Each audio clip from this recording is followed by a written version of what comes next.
శ్రీ గురుభ్యో నమః. అందరికీ నమస్కారం. మా ఛానల్ను ఆదరిస్తున్నటువంటి అందరికీ కూడా అనేక ధన్యవాదములు. ముందుగా అందరికీ కూడా నూతన సంవత్సర శుభాకాంక్షలు. అమ్మవారికి ఎంతో ప్రీతికరమైన మాసమే ఈ చైత్రమాసం. ఈ చైత్రమాసం యొక్క విశిష్టత మరియు ఉగాది గురించి తెలుసుకునే ప్రయత్నం మనం ఈ వీడియోలో చేద్దాం. అశ్వినే మధుమాసేవ తపోమాసే శుచౌ తథా అంటోంది శాస్త్రం. అమ్మవారికి అత్యంత ప్రీతిపాత్రమైన మాసం చైత్రమాసం. అమ్మవారిని ఈ కాలంలో పూజించిన వారికి విశేష ఫలం లభిస్తుందని, సకల శుభాలు కలుగుతాయని దేవీ భాగవత మహిమ చెబుతోంది. దీనికి గల కారణం ఏమిటో శివుడే స్వయంగా బ్రహ్మ విష్ణువులకు వివరించినట్లు శివపురాణం చెబుతున్నది. ఈశ్వరుడు సృష్టి, స్థితి, సంహారం, తిరోధానం, అనుగ్రహం అనబడే 5 జగత్కార్యాలను చేస్తుంటాడు. ముందుగా సృష్టి గురించి తెలుసుకుందాం. సకల లోకాల యొక్క ప్రాణుల యొక్క ఉత్పత్తి లేక ఆరంభం సృష్టి అని పిలువబడుతుంది. ఇక స్థితి అంటే ఆరంభం అయిన ప్రాణులు, లోకాలు పోషింపబడి స్థిరంగా ఉండుట అనగా జీవుల నుండి జీవులు ఉత్పన్నులవుతూ కొనసాగడాన్ని స్థితి అంటారు. ఇక సంహారం అంటే జీవులు కొంతకాలం అభివృద్ధిని చెంది శిథిలావస్థకు వచ్చి వినాశనమును పొందడాన్ని సంహారం అంటారు. అట్టి ప్రాణం బయటకు వచ్చి వేరొక దేహాన్ని పొంది వేరు లోకాలకు పోవడాన్ని తిరోధానం అంటారు. ఇక చివరగా అనుగ్రహం అంటే జనన మరణాది చక్రమును తొలగించి ముక్తినివ్వడాన్ని అనుగ్రహము అంటారు. భవుడు అనగా ఈశ్వరుడు ఈ పంచకృత్యాలు నడిపించే పనిని భవానికి అంటే దుర్గామాతకు ఇచ్చాడు. ఈ పనులన్నీ ఏకకాలంలో ప్రారంభమైన మాసం చైత్రమాసం. అందువలనే ఈ కాలంలో భవానిని అనగా దుర్గామాతను పూజించమని భవుడు అంటే సాక్షాత్ పరమశివుడు చెప్పాడు. భవాని ఇరువురికి ప్రీతికర మాసం మధుమాసం అంటే చైత్రమాసం. కనుక ఈ మాసంలో ఆది దంపతులను పూజించాలి. పై విషయములు మనకు దేవీ భాగవతం మరియు శివపురాణం నందు స్పష్టంగా చెప్పబడినవి. ఇక రామాయణంను కూడా పరిశీలించినట్లయితే రామో విగ్రహవాన్ ధర్మ అని రామాయణంలో వాల్మీకి స్పష్టం చేశాడు.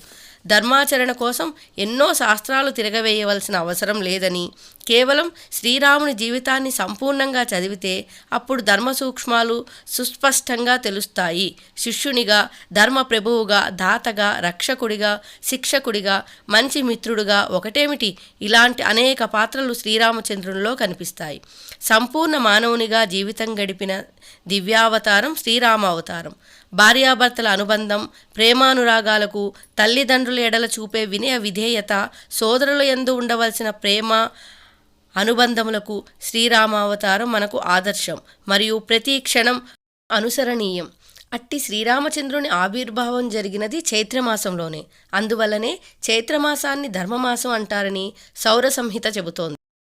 మా ఈ వీడియో మీకు నచ్చినట్లయితే లైక్ చేసి మా ఛానల్ని సబ్స్క్రైబ్ చేసుకోగలరు. ఈ మాసంలో రామాయణ పారాయణము, శ్రవణము ఈ 2 అనంత ఫలితాలను ఇస్తాయి.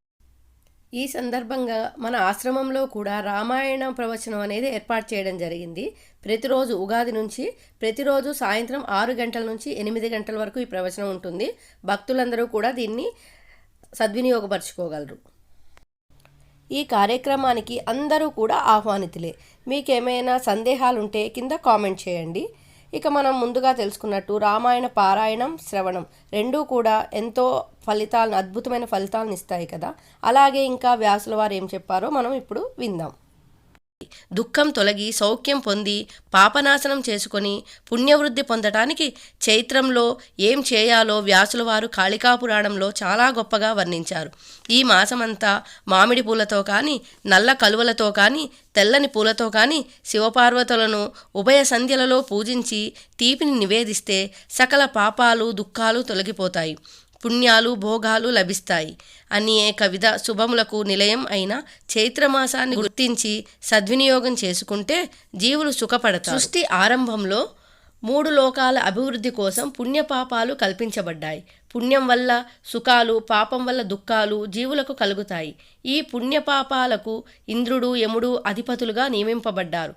భోగము, దుఃఖములు 2 పుట్టిన మాసం చైత్రం. మరొక వీడియోలో మనం చైత్రశుద్ధ పాడ్యమి అనగా ఉగాదికి చేయవలసిన పనులు ఇంకా దాని యొక్క ప్రాముఖ్యత గురించి తెలుసుకునే ప్రయత్నం అయితే చేద్దాం. మన ఆశ్రమంలో 30 మార్చి 2025 శ్రీ విశ్వావసునామ సంవత్సర ఉగాది సందర్భంగా సాయంత్రం 4 గంటలకు పంచాంగ శ్రవణం, తర్వాత ఉచితముగా భక్తులకు పంచాంగములు ఇంకా ప్రసాద వితరణం జరుగుతుంది.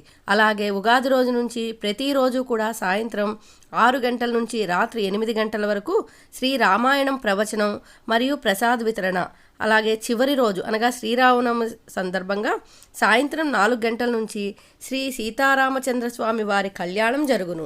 అందరూ కూడా ప్రత్యక్షంగా పాల్గొని తరించి తీర్థప్రసాదాలు స్వీకరించగలరు. మన ఈ యొక్క భరద్వాజాశ్రమం అనేది హైదరాబాద్ రాంపల్లిలో గలదు. దీని యొక్క లొకేషన్ అనేది మన వీడియోలో షేర్ చేయడం జరిగింది. భక్తులందరూ వినియోగించుకోగలరు.